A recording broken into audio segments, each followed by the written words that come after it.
So good evening students and welcome to today's session.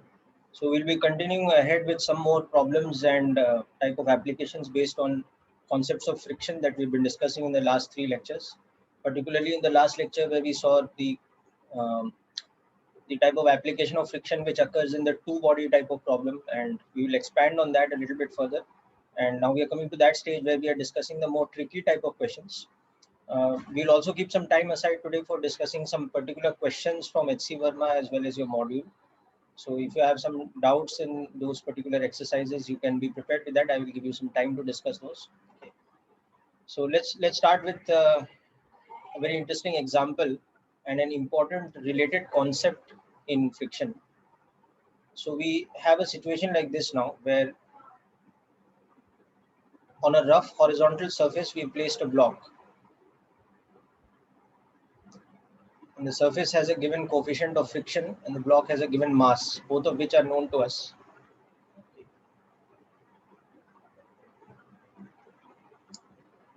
So let's say the mass is 10 kg or whatever, and the coefficient of friction is, let's say it is 0.6, whatever. Now what we want to do here is we want to find out that if we want to move the block by applying some external force, okay, and we are not constrained that the force has to be horizontal, the force could be in any sort of direction. So it could be at any arbitrary angle theta to the horizontal. Then we want to find out that how we can apply the minimum amount of force to move the block. Okay, so basically for the given stationary block on the ground,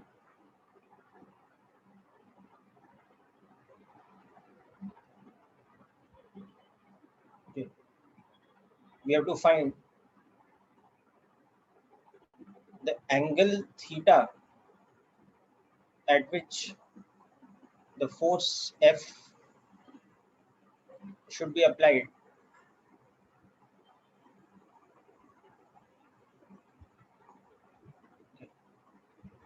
such that the minimum amount of force, that is the minimum magnitude of force,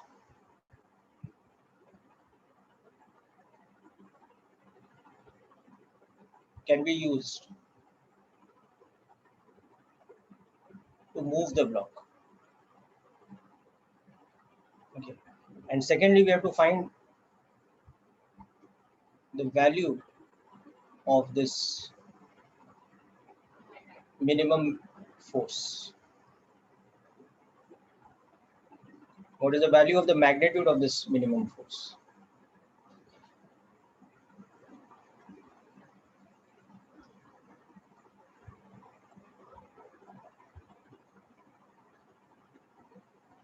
Okay.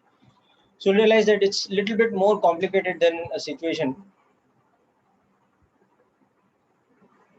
It is a little bit more complicated than a situation where we are applying the force horizontally. If we were applying the force horizontally, then we could directly see that, okay, normal reaction is equal to mg.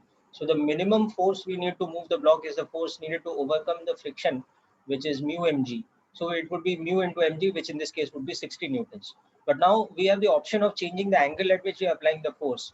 So maybe at some angle theta, there will be lesser amount of force, because when we apply the force at some angle theta shown like this, the normal reaction is decreasing. So accordingly, the amount of friction we have to overcome is decreasing. So maybe there is some angle theta for which we can apply a force of less than 60 newtons or less than mu mg, and still we are able to move the block. So that is what we have to investigate in the question. Okay. So start by making the free body diagram over here. And so I'll give you as a hint of how to start this problem. Then we'll discuss further about this. So what you do is, for the first part, you make a free body diagram of the block and apply the condition for the block to just about start moving. Okay. For this first part, what we do is make an FBD, okay, and solve for the condition that acceleration is just about greater than 0, almost equal to 0.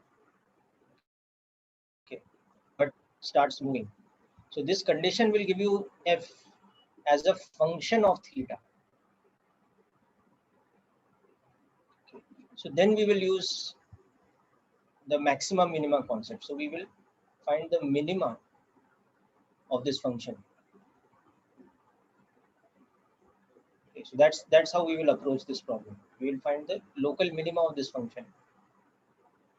That will give us the angle theta at which minimum amount of force can be applied, minimum magnitude of force can be applied to move the block. So one is we are just about starting the motion, so its acceleration can be tending to zero, but the block is in motion. The acceleration is greater than zero, but just about equal to, slightly greater than zero, so almost equal to zero. Okay. So that will give us the condition on the force F's magnitude, which will come as a function of theta. And then what we need to do next is find the minima of this function.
Okay, so start with this, make the free body diagram of the block and find the condition of the block to start moving with an acceleration just about tending to zero. So when you find that condition, you will get F as a function of theta. So the first thing I'm interested in is this. I want all of you to be able to find this thing, the value of the magnitude of F as a function of the angle theta. So that next step, what we can do is we can minimize that force by using maxima minima concept.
Okay, so let's come to this thing. First of all, let's make the free body diagram and understand how we'll get this f as a function of theta.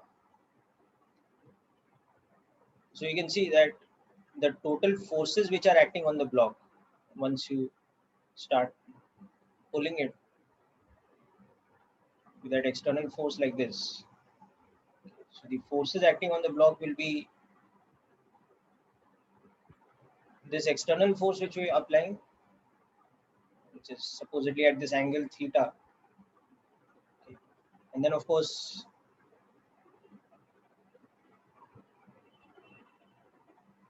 the gravitational force mg that the earth is applying on it, and some kind of normal reaction that the ground is applying. And under the action of this should start moving with an acceleration which is just about equal to 0. So it just starts moving. So when you resolve the forces now, you can see that your external force F will have the horizontal component F cos theta, the vertical component F sin theta. Of course, your normal reaction is acting in the vertically upward direction, and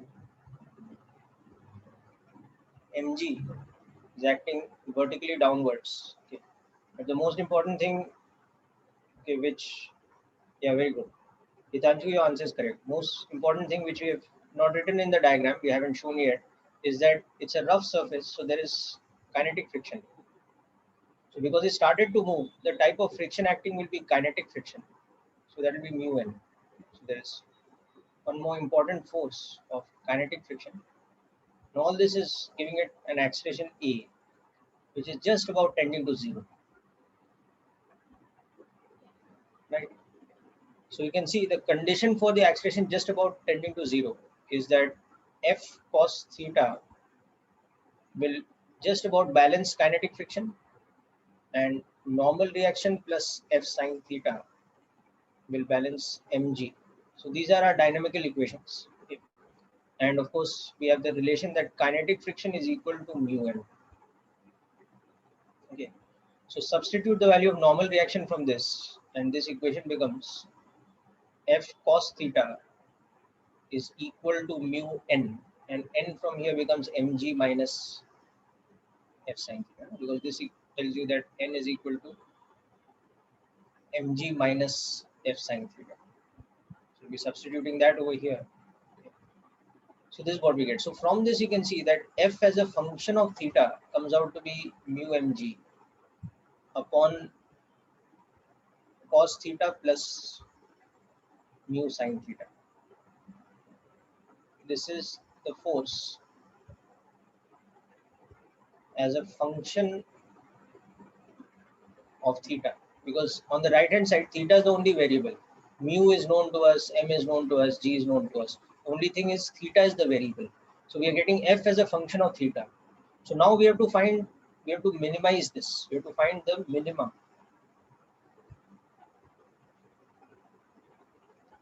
for f. Okay, so that's the next task at hand.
Okay, so now let's come to the task of how to get the minimum value of this force F. So this is where we can reduce the task for ourselves a little bit by understanding. Now in this, you notice that the numerator on the right hand side, the numerator is mu mg, which is constant. It's not changing with theta. So we don't need to worry about the numerator. It is the denominator which is the thing, which is the function of theta. The denominator, which is cos theta plus mu sine theta, this is a function of theta. So let's say it is f theta. So we can say that capital F is mu mg upon this function of theta. So therefore, f will be minimum when the function in the denominator is maximum. We are just dividing a constant by something. So when we maximize the denominator, I will get the overall quantity as the minimum. So next, what I want to do is I want to find out the maximum value of this function. How much this is? I want to just find that out. Now that I can do by two different methods. One is I can use trigonometry. This is cos theta plus mu sine theta. So the first method is I can use method of trigonometric equations, which all of you are more experts than I am also, so don't worry about that. So in that we have this general method that if y is equal to a sine x plus b cos x, we can express it as square root of a square plus b square into sine of x plus, let's say, alpha, where alpha is tan inverse b by a. So in case you are wondering how this comes, this is very simple. You take this function and multiply it and divide it by root of a square plus b square. Okay. So next you express it as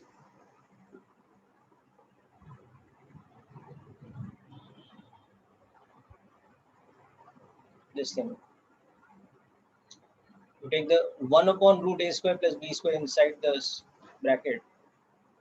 So the coefficient of sin x becomes this. Okay. And the coefficient of cos x becomes this. Okay.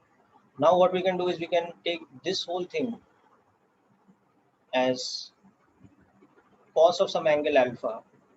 So this automatically becomes sine of that angle alpha. So then this function reduces to this. Okay. And alpha's value becomes this. So we can see from here that y's maximum value is root of a square plus b square, because sine of anything can have a maximum value of plus 1. Okay. So that concept we can now apply over here. We can apply that concept to this thing. Okay. So you are aware of this, right? In trigonometry, you must have seen how we can express a term which is linear in sine and cos x as a single term of sine.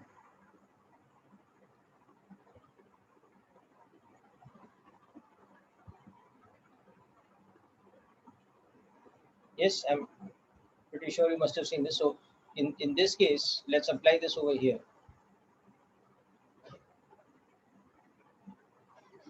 So this function that I have, cos theta plus mu sine theta, I can express it as square root of 1 plus mu square into sine of theta plus some alpha, okay, where alpha is going to be tan inverse of 1 by mu. Just apply this concept here.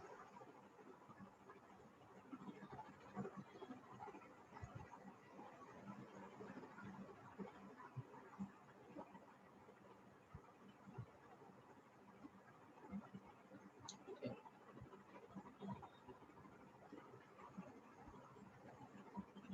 So just make sure you understand these steps over here.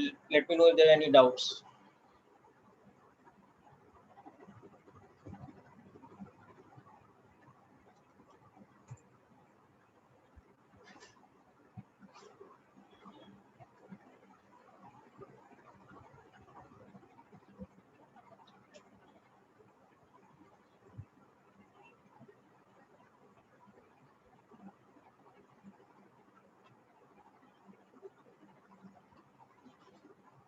Yeah, okay, I'll explain the left part one.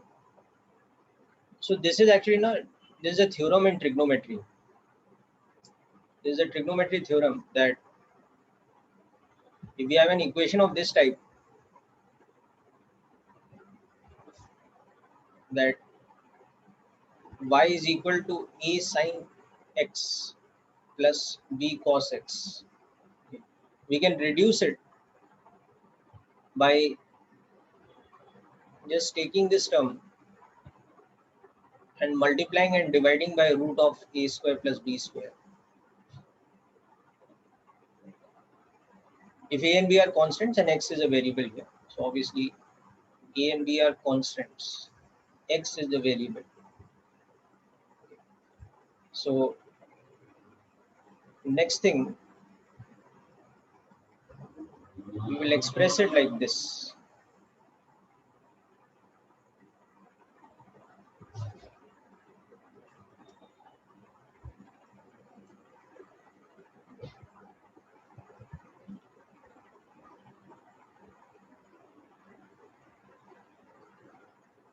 Okay, like this. Now you can see that this term, it is a constant, okay, and it is a constant which is greater than equal to -1 and less than equal to +1. That's the nature of this. If a is equal to -1 and b is 0, then it's -1, and if a is equal to +1 and b is 0, or a is something positive and b is 0, then this is +1. And if a and b are both non-zero, then it's something in between -1 and +1. So it's like this. So we can always say that there is some angle for which cos of that angle is this term a upon root of a square plus b square. Okay. So the moment we say cos alpha is this, now we can see that this term will be nothing but sine alpha. Why? Because these two constants have the relationship that if you square and add them, you will get unity. Okay, so if I have taken one term like this, a upon square root of a square plus b square as cos of some angle alpha, and automatically the other term b upon square root of a square plus b square can be treated as sine of that same angle alpha. Okay. So then this whole equation here now reduces to root of a square plus b square, okay, sine x cos alpha plus cos x sine alpha, which you know is the formula of sine x plus alpha. Okay. So further, this now reduces to y is equal to square root of a square plus b square sine of x plus alpha. Okay. Where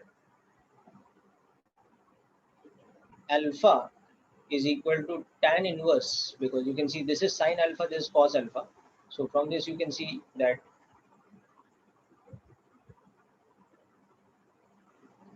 tan alpha will be sine alpha upon cos alpha, so that is b by e. Okay, so that's how we can say that alpha is tan inverse of b by e. So this becomes a standard formula now, which you should know in trigonometry actually. So whenever we have an equation of this type, this automatically is equivalent to this. This implies that y is this. Okay. And the moment you know this implication, therefore you know that y's maximum possible value is root of a square plus b square, and y's minimum possible value is minus of root a square plus b square, because sine x plus alpha has a maximum of +1 and sine of any angle has a minimum value of -1. Okay, so Om, is this clear now?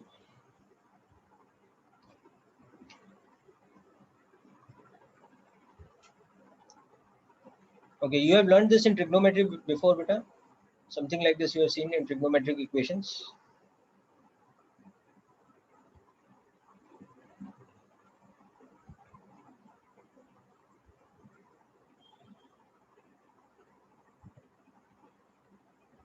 Okay, so just take this down and then we'll discuss.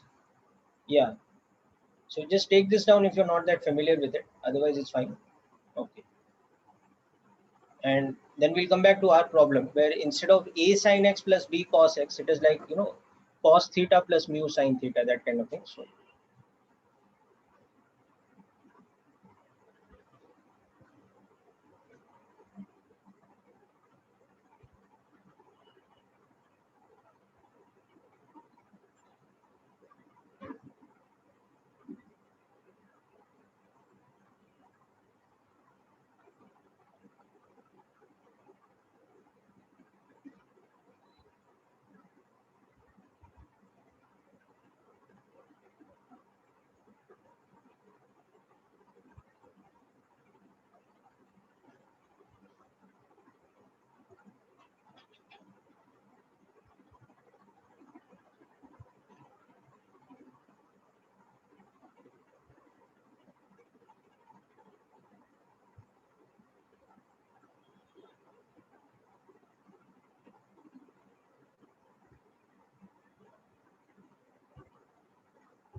Okay, so now let's come back to how we apply this in this particular question. So यहाँ पे see what is happening. Our capital F, the magnitude of force we are trying to find out, is this kind of expression. F is equal to this.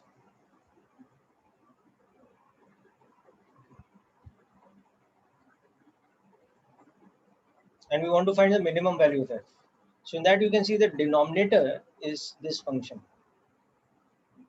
The denominator is this function. So this is what I'm analyzing here. And I'm using this method. So let's come back to the analysis of this one. Okay. So we can see that capital F was mu mg upon this function, where this function is cos theta plus mu sin theta. So this will be maximum when this is, sorry, this will be minimum. Capital F will be minimum when f theta or this function is maximum. So I want to now find this function's maximum. इसका maxima निकालना है. So that is where my trigonometry becomes useful. So this function can be expressed as into this now.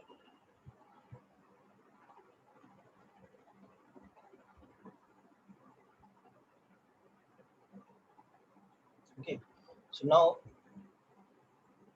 this term is cos alpha, this term is sin alpha. So you can see that tan alpha is 1 by mu. But more importantly, this function is expressed as square root of 1 plus mu square sine of theta plus alpha. Okay, where alpha is given by this. So alpha is tan inverse 1 by mu. Okay, so now this is going to help us in finding the maximum. So the moment we have established this, now we know that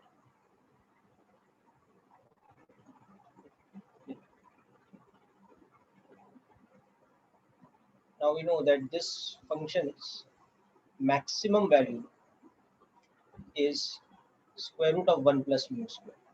And this is when sine of theta plus alpha is equal to 1. So that means theta plus alpha is equal to 90 degrees, which further means that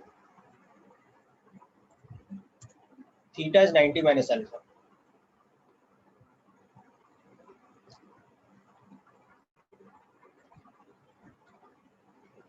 Okay.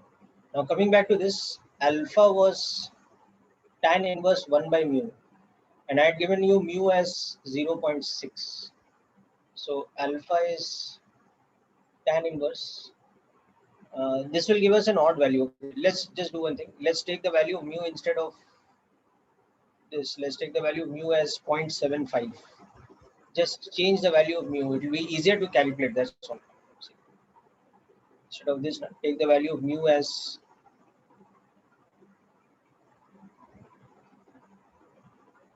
0.75, just for calculation, nothing else. Can be done for that value also, but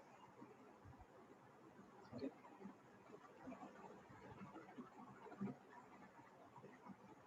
So you'll see that that is tan inverse of 4 by 3. So that is 53 degrees. So alpha is 53 degrees. So theta comes out to be 37 degrees. So the maximum value of this function is square root of 1 plus mu square, which is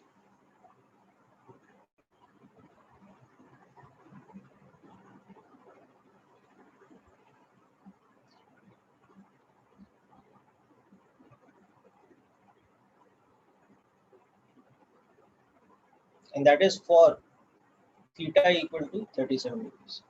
So now back to this, f's minimum value.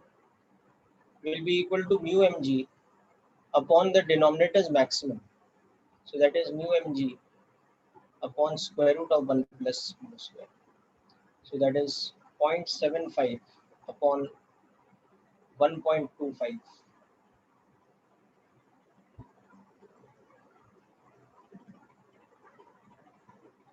mg, or you'll see that is 3 by 5 mg or 0.6 mg. This is the minimum amount of force needed at theta equal to 37 degrees. Okay, or that is the same thing as 90 minus tan inverse 1 by mu to move the block. This is the minimum amount of force we require to move the block. Okay. So this is how we made use of trigonometry. So I will just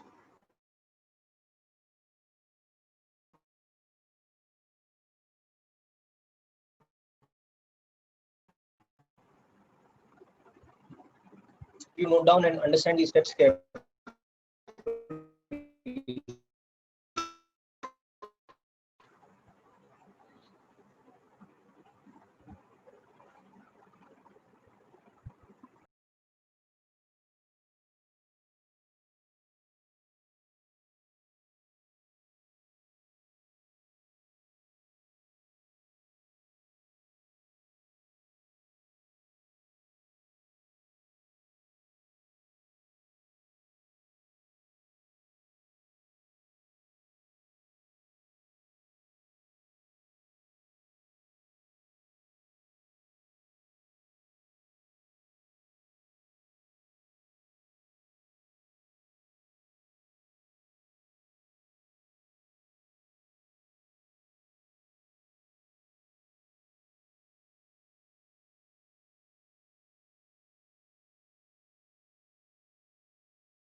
Yeah, student, sorry, I had got logged out of the system. Now back online. So I think the screen should be visible to all of you now.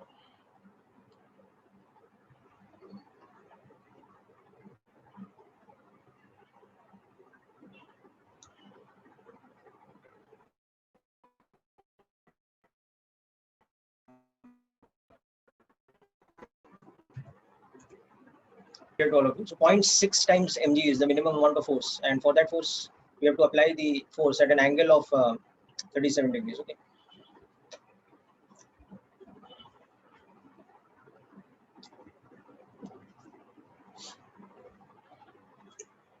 Now this analysis that we have done to find the angle theta is 37 for the force to be minimum, we can also use maxima minima method. Okay, so let's explore that.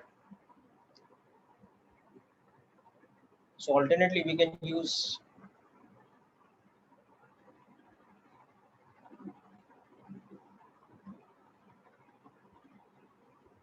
maxima minima from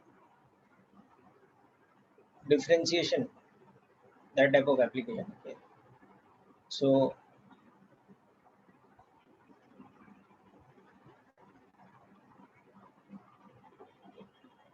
again, be helpful to notice that the denominator is the function of theta.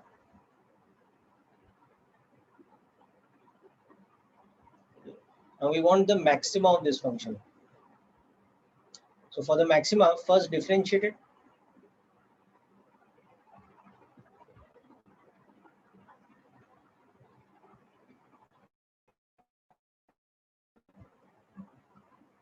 And put that equal to 0. And second derivative should be negative. Derivative should be 0. And second derivative should be negative. This is the condition for local maximum. So let's find out that. Okay. So differentiate this, so you get minus sine theta plus mu cos theta should be 0.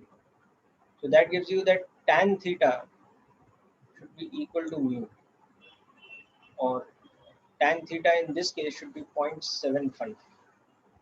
Okay. Now, generally speaking, tan theta equal to 0.75 will have two solutions. Okay, because remember we are talking about trigonometry in all four quadrants, so it's not just first quadrant. So this will give us two possibilities. It will give us the possibility that theta is equal to 37 degrees, or it will give us the possibility that theta is 180 plus 37. Okay, or that is 217 degrees. So in both these cases, tan theta is 3 by 4. Now you can also see that what is the second derivative? This is differentiation of the first derivative. So it is differentiation of this term, because this term only here is derivative. So now we substitute this here. So that will tell us that the second derivative is differentiation of minus sine theta plus mu cos theta. So the second derivative is minus cos theta minus mu sin theta. So we can write it as minus of cos theta plus mu sin theta. This is the second derivative. Okay. Now we'll use this over here. So we'll understand which one will give us the maxima, which one will give us the minimum. So at theta equal to 37, second derivative, okay, is minus of cos 37 plus mu sin 37. So that is negative of 4 by 5 plus mu into 3 by 5. So it's negative of this, so it's a negative quantity. Okay. Whereas at theta equal to 217, you can see that second derivative will become minus of cos 217 plus mu sin 217. So this will become minus of minus 4 by 5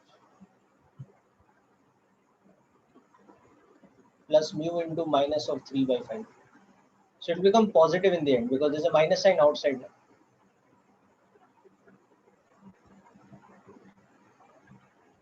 Okay.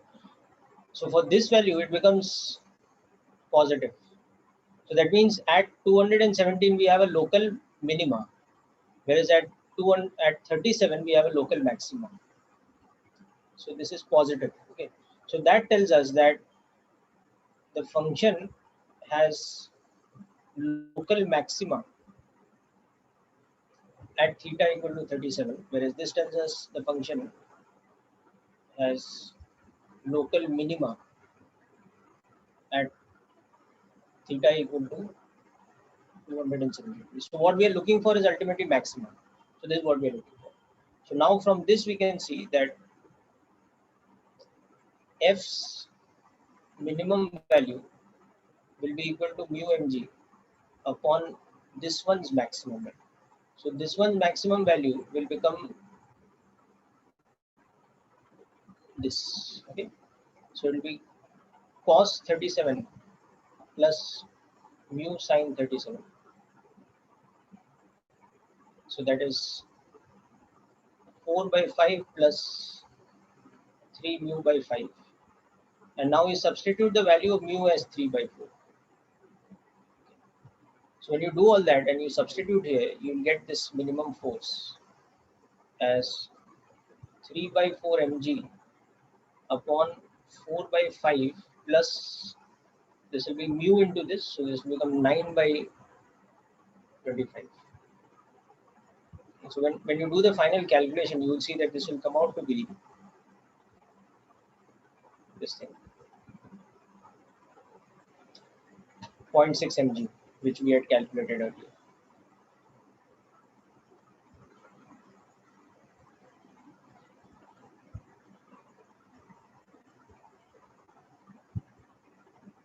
So one correction here, this was 3 by 4. Mu was 3 by 4 now. So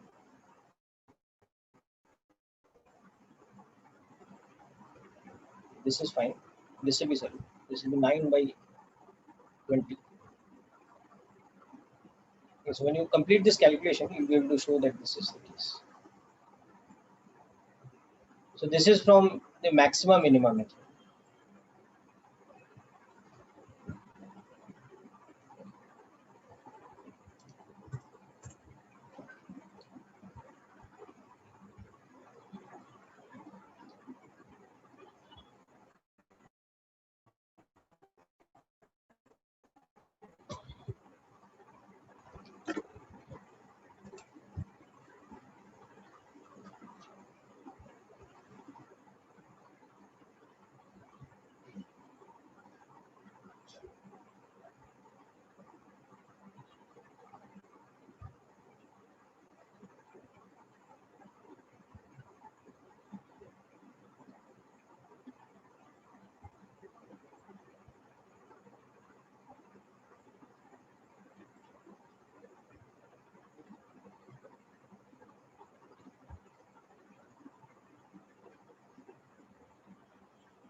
Yeah, this will be 0.6 mg only, and mass I think I had given you as 10 kg, no? Or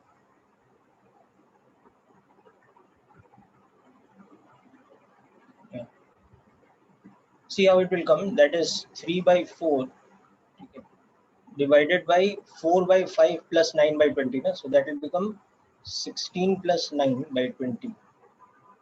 So that is 3 by 4 divided by 25 by 20 mg. Okay, so that's 3 by 5 mg.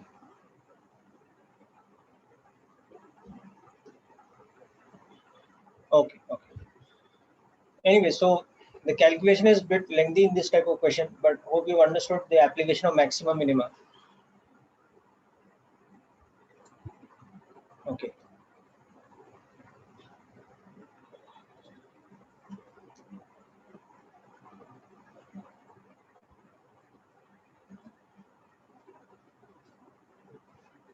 Okay, so anyhow, you finish writing this down, people.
Okay.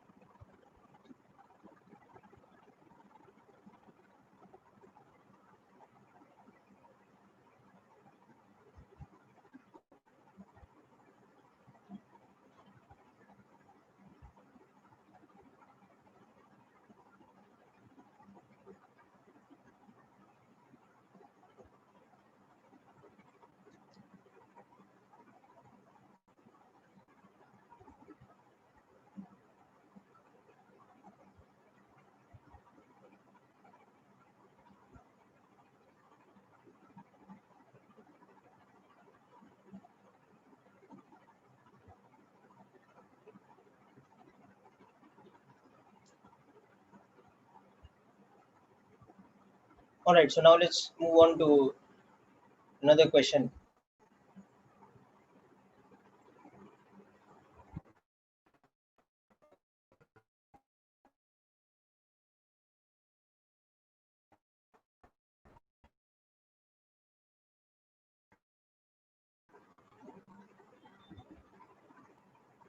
Problem like we were discussing last time, but with the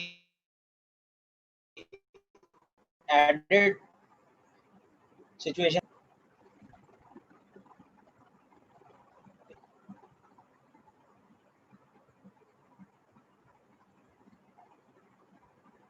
So now this is a rough surface. This coefficient of friction is mu2. This has a coefficient of friction mu1. The system is at rest initially when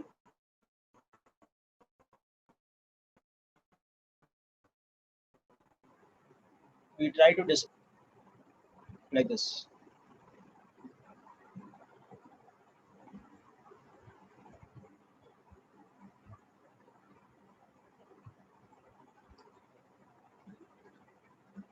So given mass of the block A is 5 kilograms, mass of the block B is 10 kilograms. Okay. Mu1 is 0.4 and mu2 is 0.1.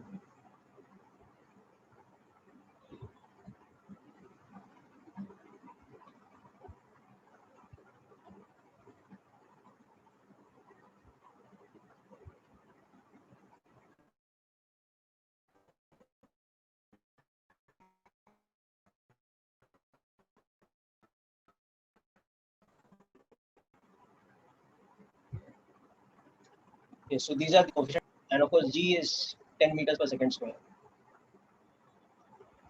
Find the minimum magnitude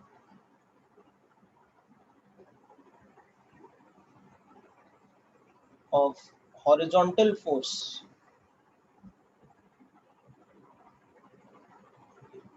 applied on B, okay, needed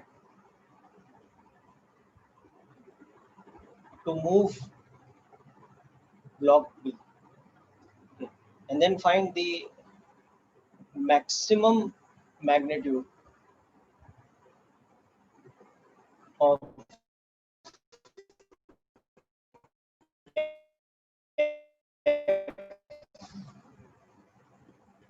A and B move together without any slipping between them.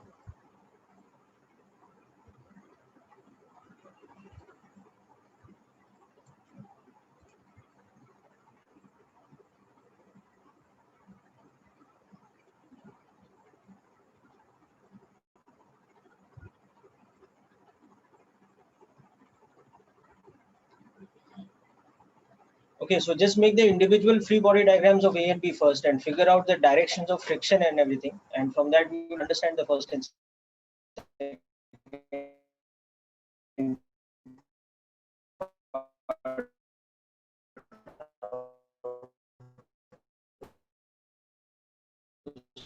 solve it. Try it out, we'll discuss.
Okay, so I will just first of all reveal the answers. So the first thing, the minimum amount of force that we require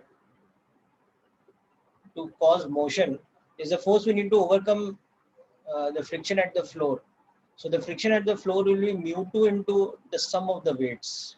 The normal reaction at the floor will be 15G or 150 newtons. So 150 into 0.1. So 15 newtons will be the minimum force needed to overcome the friction.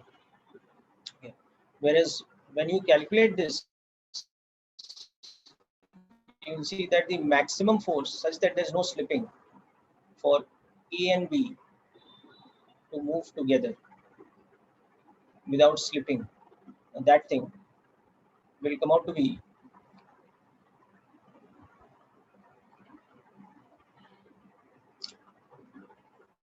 75 newtons.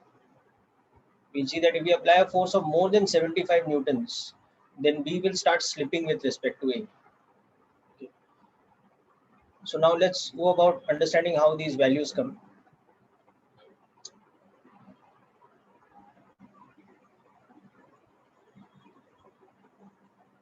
So we just start by understanding the direction of frictional force on A and B respectively.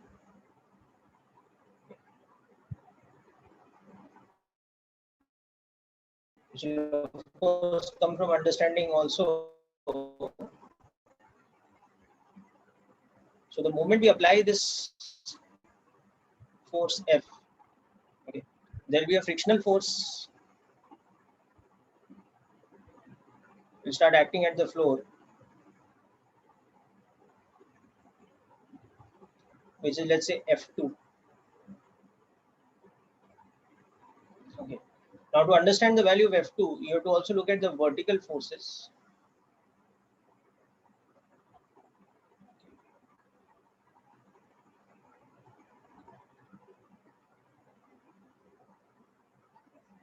So you can see that N1 will be equal to weight of A, which is 50 newtons. Okay. N2 will be N1 plus weight of B, which will become 150 newtons. So you can understand that F2's maximum value possible will be mu2 N2, okay, which is 0.1 into this, so that's 15 newtons. And F1's maximum possible value will be mu1 N1, which is 0.4 into 50, so that is 20 newtons. Okay. So the first thing you can understand here is that for this system, if F is less than equal to F2's maximum value, or F is less than equal to this 15 newtons, then A and B do not move, because F is balanced by F2 as a static friction only. Okay, and there is no friction between the two blocks. There is no friction between A and B. Okay. So that answers your first thing. Okay, so to move the system, to move block B, F has to be greater than F2's maximum value. So F has to be greater than 15 newtons. So just about greater than will also do. So that is why we are giving the limiting values answer as 15 newtons. Just about 15, greater than 15 is fine. Okay. Now we'll also see that the moment we apply a force of more than 15 newtons, so capital F has now overcome this friction. So the block B has a tendency to slip forward. So then there will be friction acting between A and B also. So we'll come to that situation also. But first, I think just go through this once carefully and note this down. So this is the working of the first part. And we'll come to the second part again.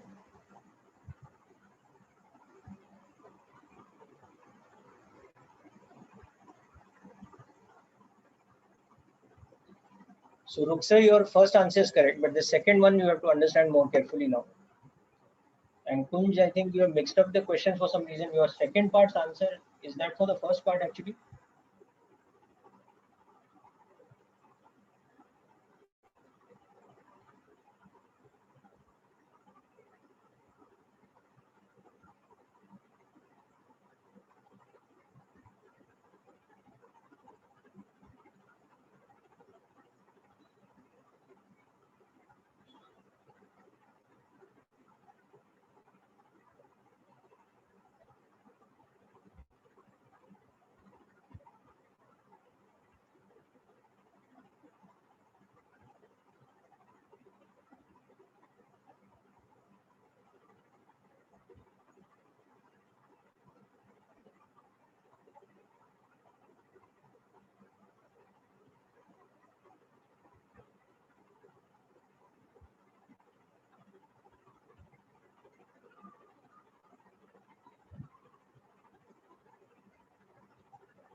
Okay, now let's see how we'll get the second thing. So now you see, this is telling us that the moment we apply a force of more than 15 newtons, the system will start accelerating. So now suppose we have the situation where we are applying a force of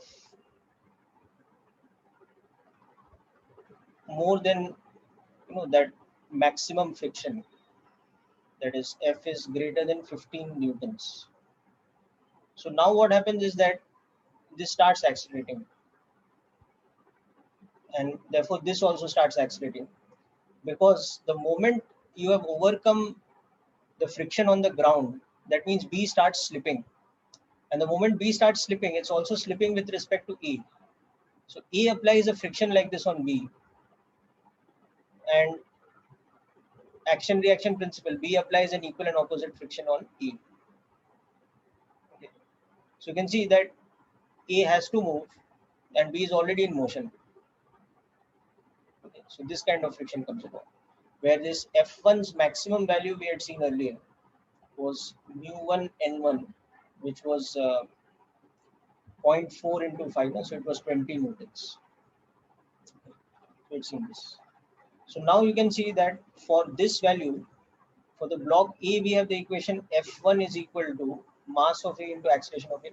And for B, we have the equation capital F minus F2 minus F1 is equal to MB into AB, where this is already what type of friction? This is a kinetic friction, because we have taken F to be greater than 15 newtons. So this F2 is a kinetic friction, which is 15 newtons. Okay, so we have this equation already. Okay, now in this there are two possibilities, that either acceleration of A is equal to acceleration of B, so no slipping between them. Okay, and this friction F1 is static friction. Okay, so F1 is less than equal to mu1 and 1. So F1 is anything from 0 to 20 newtons. Or the second possibility is that acceleration of A is not equal to acceleration of B. So there is slipping between A and B.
Okay, so if this happens, then this friction will also be kinetic friction. So F1 will also be mu1 n1, which is 20 newtons. Okay, so this is what we have to understand now.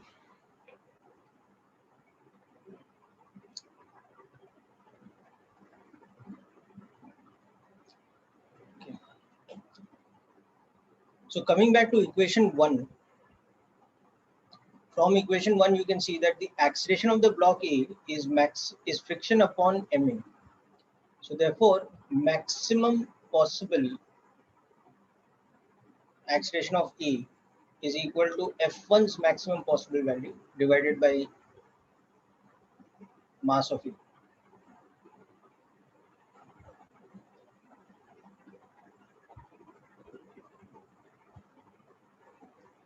So this is telling us that there is a certain maximum acceleration that block A can have. No matter how much force we apply on B, A cannot go faster than a certain amount. And that is coming from this equation. So maximum possible value of this will come out to be this maximum friction, which was 20 newtons divided by mass of A, which was 5, 4 meters per second square. So now this will become important for the no slipping condition. So when we apply this over here, we'll see that if acceleration of A is equal to acceleration of B, which is let's say some A, then this A should be less than equal to 4 meters per second square. This common acceleration cannot have a value of greater than 4 because A cannot move faster than 4. Okay, so that this value now will help us find out the maximum value of F for no slipping condition. For no slipping condition, the maximum possible common acceleration is 4 meters per second square.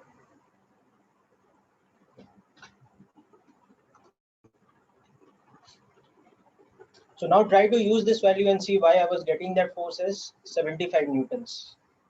Okay. Now that I know that the maximum possible common acceleration is 4, try to work out how I can use that to find out the maximum force. मुझे maximum acceleration पता है तो उससे maximum force निकाल सकता हूँ मैं. Hope you're understanding the point. Okay. So you're almost done now. You have to just incorporate that if the acceleration is maximum, then the corresponding amount of force we are applying will be maximum. So to get a common acceleration of 4 meters per second square, how much force do I need? That's all you have to answer now.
Okay, very good, Ruxer. So we got the answer 75 from this.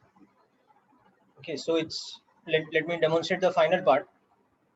It's very simple, really. So we can see that the maximum possible common acceleration, okay, for no slipping condition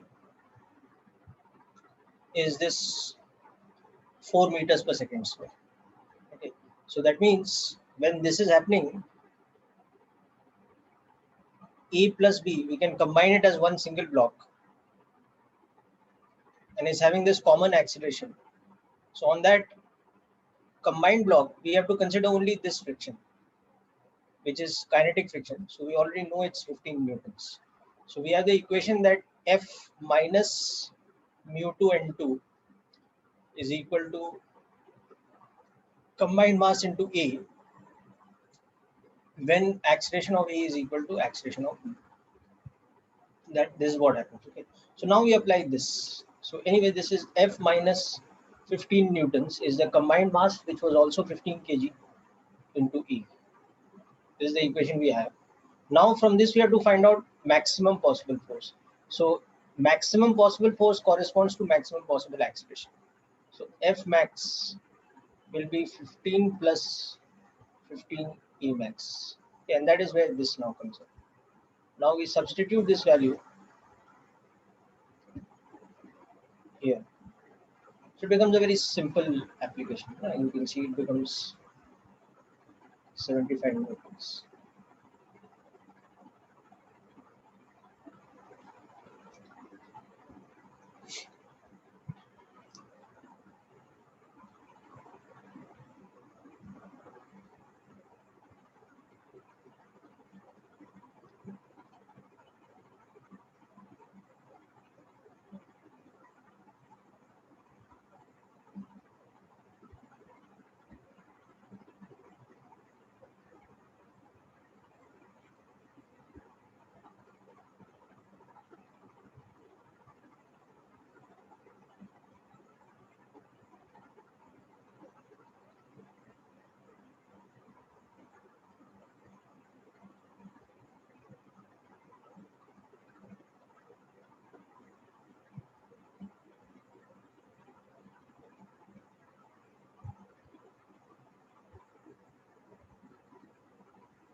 Okay, people. So hope this question is clear.